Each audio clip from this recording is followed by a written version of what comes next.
Jesus explains, resisting temptation with my grace, and to true prayer. February 14th, 2023. Words from Jesus through Sister Clare, spoken by Jackie.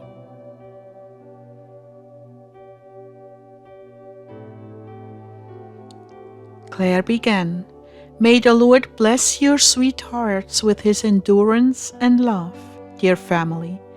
Lord, thank you for answering me so quickly and holding me, pulling me to your heart, even though I wanted to pray for most of the day and did not, because of the messes here and there. I felt so disorganized."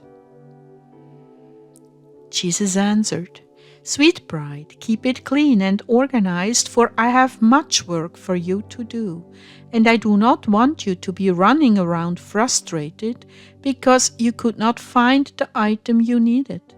It feels good, doesn't it?" "Yes, Lord, it really does." Just a little more and you will have the house in order.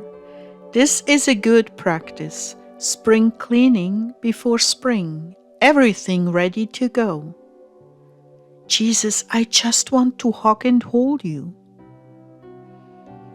"You have held me close all day." "Well, I tried." "Well, you succeeded. Rest in that understanding. This is the way I want you to pray every day." Pray? Do you not know and recognize this is prayer? Well, not really, because I was not really lifting any petitions except a couple of times.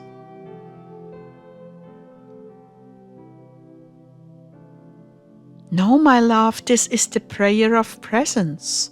Holding me in this way is in reality a true prayer, a declaration of your awareness and need for me, as well as your appreciation and worship of me. It is as though you said, "Jesus, I cannot live without you holding me tightly, not even for 1 second." By putting me first in your mind and priority, you are declaring this. I receive it as prayer. The prayer of a soul deeply in love that cannot stand to be apart from me. Oh Lord, I hope that is true. I would not have said what I said if it were not. Clare, you know I do not flatter with my lips. I speak truth. Lord, I do not want to see anyone else, hear anyone else, or read anyone else. This is a grace I want to keep forever. And I was saying that because I'm not even tempted by YouTube about the news, the war, or anything else anymore.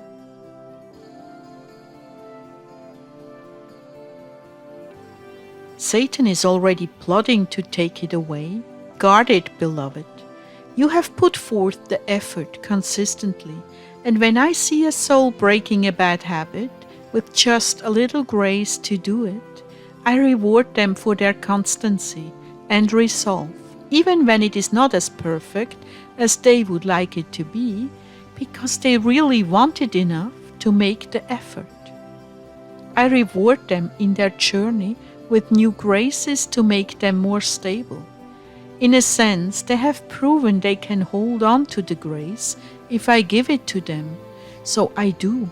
Now, you must fight to keep it, because Satan will most surely try to steal it.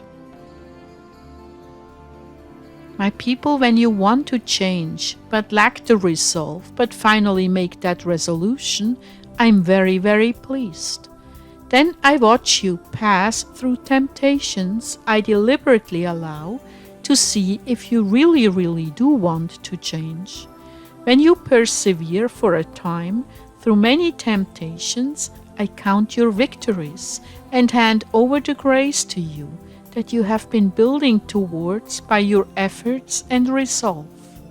This means you have advanced one rung on the ladder. The demons assigned to you watch you. When they see this, report to their supervisors, who in turn begin to construct situations that will cause you to lapse and give up that grace. Lord, I feel so much purer since I've not been watching the news. That is because you are. You cut yourself off from contamination. Believe me, it is a joy to hold you without all that ugly goo clinging to you and running through your mind. Here Jesus is talking about the alternative news that I used to watch a great deal of and keeping up with the latest happenings. Well, they cling to you like mud and contaminate your thinking, maybe more like tar, and they rivet your mind on sad and ugly world events, breeding fear and hopelessness.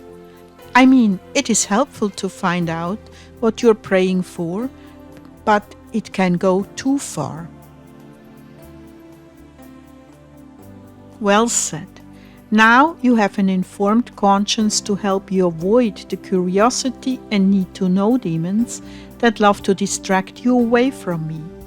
When you cling to me, you become more and more like me, and that is the last thing in the world they want.